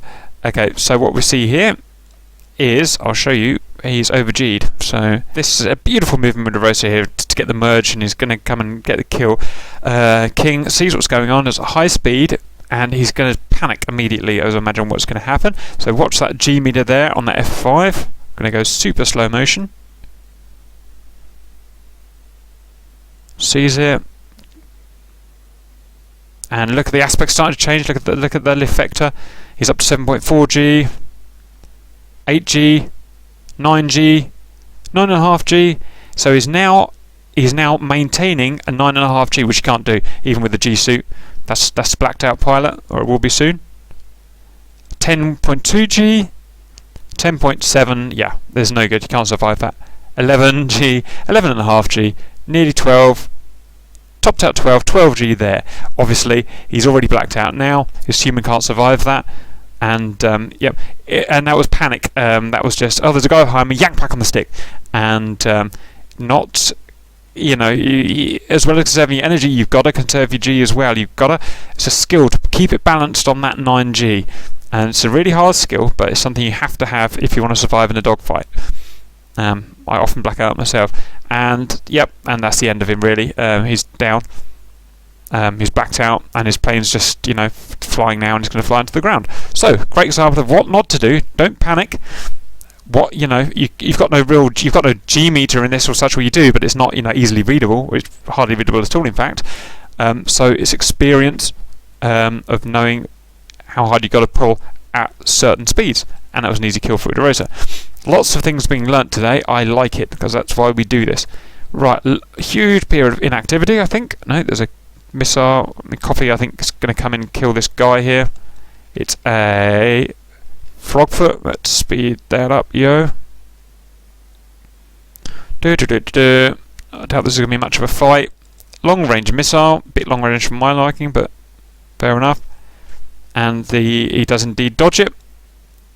Speed that up a bit more. I mean, that Mirage is coming in at 50% more speed, so we're going to catch up easy. Just waiting for a sensible. That's 3 miles. Nice, easy 3 miles. Not much this guy can do now. I mean, he did well. He dodged. You know, it's not a maneuverable plane, but he did his countermeasures. He did put his angles in, but you know, there's only so much you can do. And then Coffee lagged out there, unfortunately. So that happens sometimes. You see that? You can see. Look at that lag spike. As the server basically cocks up every now and then, and everyone just lags to death. And look at this guy. it's funny. Anyway, right, we have a fight. Oh, Jesus! Look at that. I think that lag spike really cocked them up there. So we've got a fight on here. 2 guys, both F-15s, one 700 knots, one 500 knots. Just come out of a lag spike, so they're both a bit funny at the moment. Both at Angels 4. 4 miles away from each other. So I don't know how they got so close to each other. This guy should have shot Squiddle from, you know, another 3 miles away. But anyway, this happens. Squiddle's missiles away, and that's a dead guy. Oh, this guy's fired as well. Now look at the difference. This guy got to fire earlier, and you know, he didn't just carry on flying like this guy's going to do. Instead, he's immediately turned away, countermeasures out, 9G pull. So there's a good chance that Squiddle can actually beat this missile, even though this is a self-guided missile.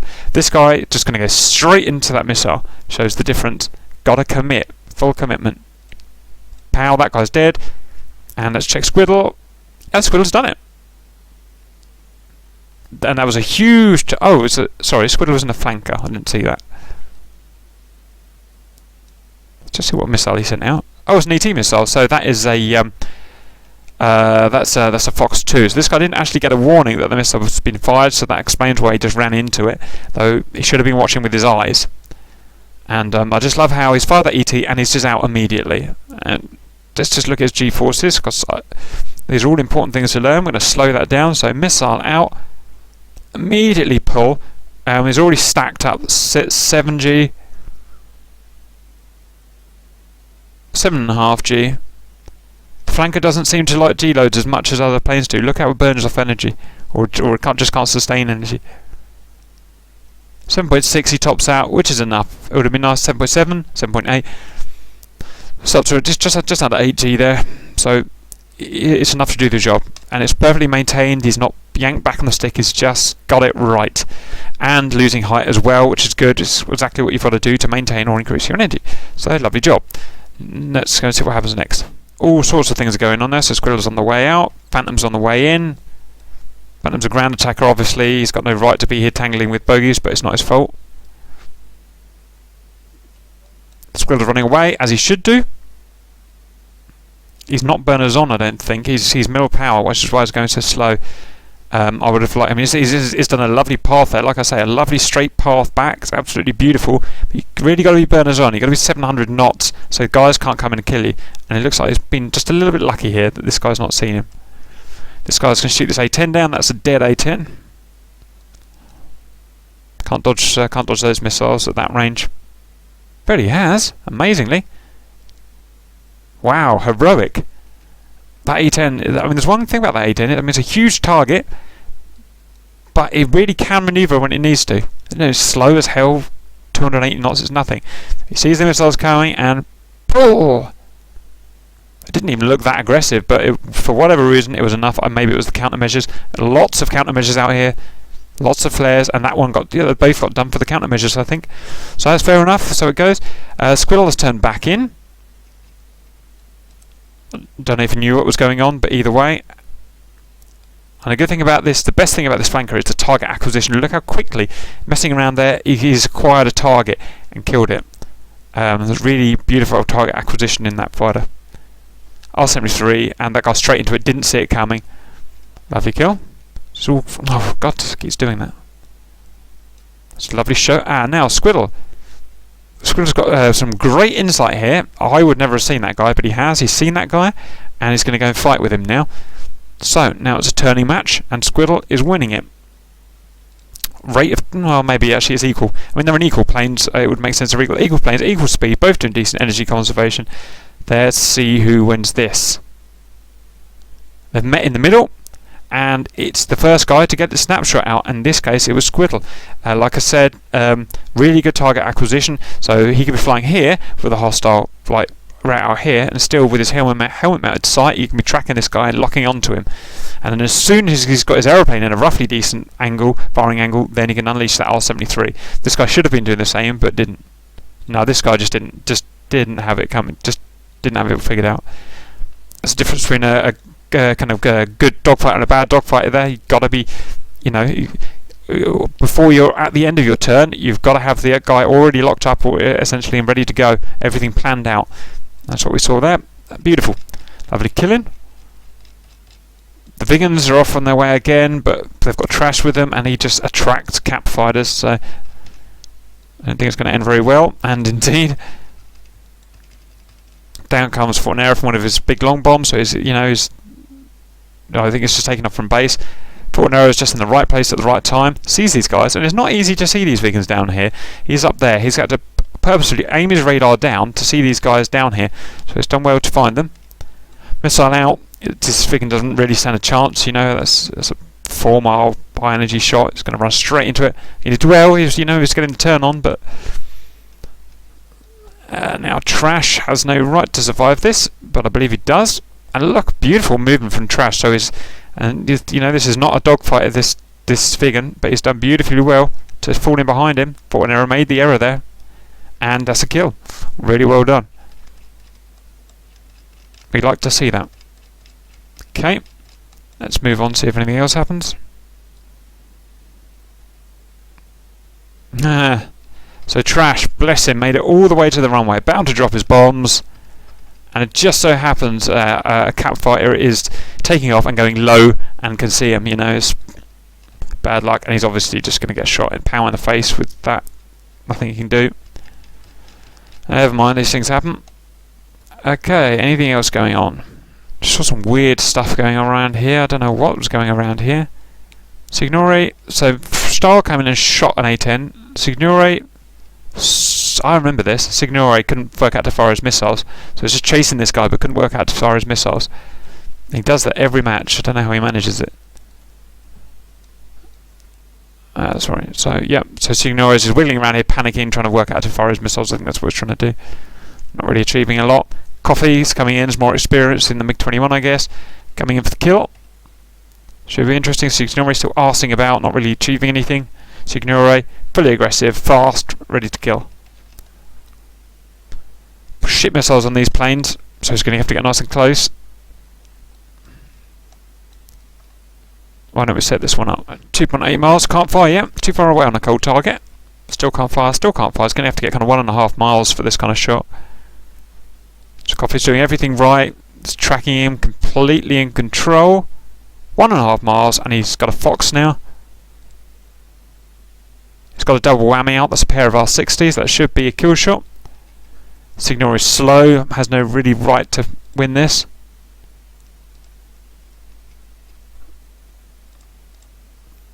Hit, but survives. Hippo survives. I could argue that he just did a tiny little snap of roll there, and it just allowed him to survive the shot. Should really be dead, but I've seen a lot of survival. Now we're in a fight. Coffee's doing a good thing. He's not spinning around in circles trying to stay in the fight. He's just get away from the fight now. Although he's going, actually I don't agree. I would have gone cold at that point, headed out. Coffee's going to find some more fighters to kill. Okay, now Coffee's finally going cold. Signori's just arsing about again, low speed, not really doing anything. Signori's finally, God, what nightmare this is. Right, Tender's come in, he's had a long bomb at someone, I'm not sure who. Probably this F5. You have to be very careful when firing these long bomb aim 120s in when there's a friendly in there. Very easy to shoot your own guy down, so you've got to be a little bit careful with them, which is why I don't do it at all. Signore has finally got his Sierra together, and he's finally got his speed up. He's got his, he knows what he's doing now. He's found Coffee, which is well done. It's not an easy thing to find down low. He's got an R60 out. Coffee just no manoeuvring, straight into it. Unlucky. So Signore's redeemed himself. Tender's still coming in. King is now merging with Signore. Does he see him? Yes, he does. No over G this time, no panic. He's keeping it nice and good. There's another aim 120 and another aim 120. Probably silly shots. Let's go and have a look at them. One thing we point out is that Tender hasn't died this entire match. He's kept the same plane, which is great. That's a sign of good flying, good conservative flying, not charging in, not doing anything stupid.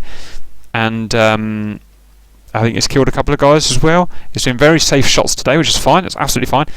Priority is saving your airframe of this kind of match, because once you've lost your F-15s, you've lost them. It's better to save them and fly conservatively.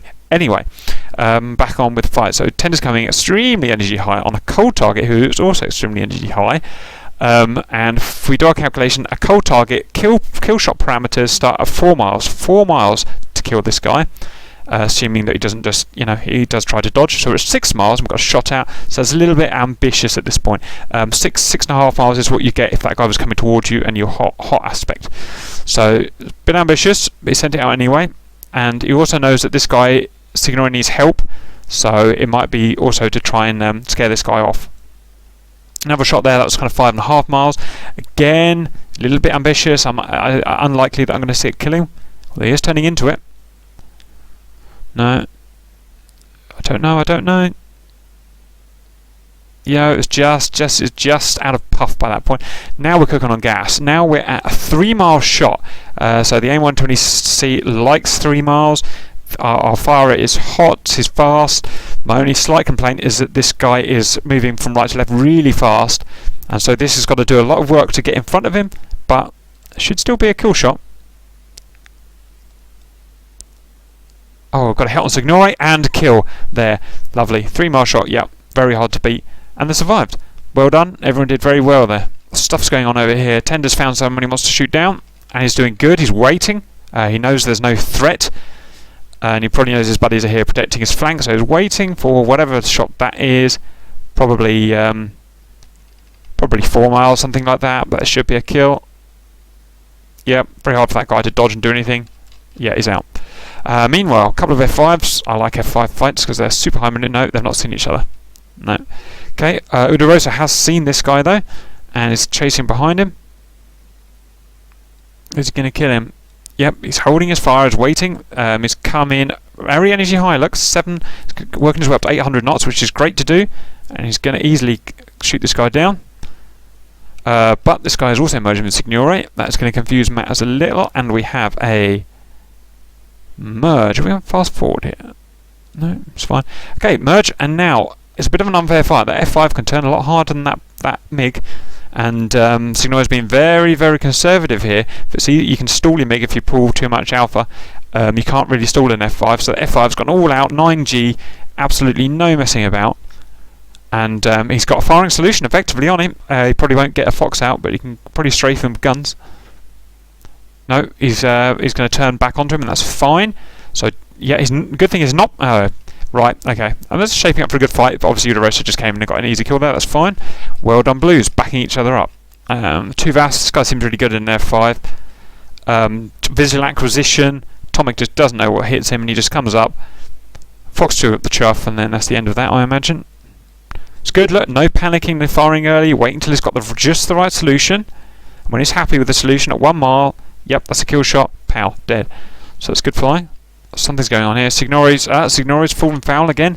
They had equal chances of spotting each other, but this guy's just got better target acquisition, sees him better. Signori just doesn't see it coming, waits for a mile, and oh my word, look at that. That was interesting. Just go back and have another look at that. So it's fired at 1.5 miles. It should really kill him, but you see that snatch he did there? Just a bit of a pull. It was just enough to fool it. I'm surprised, but and he's climbing. You can't really see it here, but he's climbed high. Again, climbing's not very good, but at least enough, deflection in your travel, putting enough angles to beat that missile. So that was just on the limits of beating the missile. He's gone high. He's burnt his energy off now, so he's going to struggle to do stuff. Tuvas' energy high. He's gone in for he went in for a kind of cut inside. He went in for a lead. He went in for a shot, but just couldn't get the angle for the guns. So now we're going to turn into a cool dogfight, which I like. Signor is stalled. Tuvas is doing just the right thing. Ease off the G's, lag around the outside like this, and come in round like that. There's no reason to pull back on the stick and try and... Yep, and he's maintaining his energy beautifully. This guy, absolutely beautiful turn that is. No panicking at all. Signore, 300 knots. So Signore is struggling to get knots back in the bird. And you see him wiggling about and panicking. I don't know what he's trying to achieve here. That should be an F5. Yep. I love it how this F5 is not panicking. He sees Crazy Ivan that Signore is doing. He has, however, overshot. So, yep, just like I thought, he's going to go up for a high. Oh dear. Signore obviously had trouble there. I don't know what was wrong with him, but he had, some kind of trouble from the missile. Never mind. Got shot out. Wow, a huge 20-something, no, 15-mile shot out on an F5. Never going to kill him. Okay. So he did enough to send him defensive. Then that is a possible kill shot. That's 6-ish, 7-ish miles. And Tuvas doesn't see it coming. He just doesn't see it coming until the last minute. It's too late. Very nice. Got a bloody helicopter in here now. Fortinero has seen that helicopter. I'm amazed he's seen that helicopter so far away with such a crappy radar, but he has. He's going to come in and shoot him down, I guess. He comes. Pausa. 2 R60s. In the cockpit. KO-50 down. Very nice work. Got Trash coming in. Bless him. Trying again. No doubt he's going to run into a fighter again. Doesn't. No. He's coming in a cap offensive. Taz here's had a nice shot at him. That's fair enough. He's outrun it. 640 knots. Trash is now going to get in a scrap with someone. Seen a nice juicy frogfoot. Missiles away. It's good. He's not panicking. He's waiting till the right aspect of shot. That was absolutely fine, and it's taking him down. Beautiful. And Sly may have survived. I'm not sure. Two very oddly matched planes here. So Trash has now got to turn around without overcommitting, because you can overcommit and stall one of these vegans fairly easily. Also, we've got a SA6 or something going. No, sorry, that's a ground attack missile. Trash. He unfortunately just it was just too fast, and he's effectively now just circling around this frogfoot, trying to get slower but struggling. It's difficult to fight slow targets sometimes. This has allowed Fortinero to get in the action. Yeah, he did finally die. Look, Fortinero's come in the action. They haven't seen him coming in. You got these two guys seeing each other and not showing whether they're friends or enemies. Fortinero's got some guns, got a missile. Beautiful work. Yeah, so MiG-21 killing a flanker. That's just positional, better tactics, better positional work there. And just Trash going to go after him. It's too slow. It's too slow. Speed that up. It's fired a missile, but it never really got going. Unsure why. Trash has managed to get on his ass beautifully. Look at that beautiful merge. When you see the circles merging like that, it's just really nice. Fortinero was well aware that he's in trouble. Fortinero is faster. Trash is burnt off more speed. A little bit too much speed, but it's fine as long as you're staying behind him. It's going a little bit slow as okay. Oh, and right. Trask decided he wants out. He doesn't want to fight anymore. I guess he's Winchester got no guns. Fortinero spots him exiting emergently very quickly, and gets straight on his 6. Probably out of missiles himself. Now there'll be an interesting chase. That big and is far faster, slightly faster than that MiG-21. Very powerful plane. They got 720 knots, 730 knots, and he's just eking away slightly. Nothing Fortinero can do. 770 knots, 780 knots, 790 knots. Is he going to hit 800? 800 knots? I don't think a MiG-21 can hit 800 knots. Look at that. Even an F-15 can't catch 830 knots up. 840 knots. Beautiful to see. And he gets out. Oh, look at that. Would you look at that? He's just died. Wonder why. Flew into the ground. Just flew into the ground. That's a little bit silly. That's one problem with going so fast in a vehicle. It's really easy to black out and hit the ground. So I guess that's what happened. I think that might be the end. Because I've been doing this for 4 hours now. I really would like it to end. Little bit of a fight. We've got Fortinero emerging on a noob in an F5. Noob doesn't see him because they never do. Fortinero, perfect target acquisition, sees him perfectly. Gonna merge on him. Probably guns only at this point. Beautiful, look at that merge. Absolutely wonderful. He needs to get power in that jet now to catch him up. So you can see, oh, he does have an R60. And it's gonna be a kill. Double R60, beautiful kill. Anyone else? You got 2 Signoros fighting this guy. F5 versus MiG-21. I always favour the MiG F5. It's got a bit more manoeuvrability. So the return fight now. Can they get each other here on this pass? I think Signoros cocked up. I think he's lost. They both have. They've both lost each other. Oh dear, that's rather silly. Weirdest fight I've ever seen. And now they're just running away from each other. Oh well, fair enough. Anything else happening? Okay, Tender's back out his RTB'd or whatever.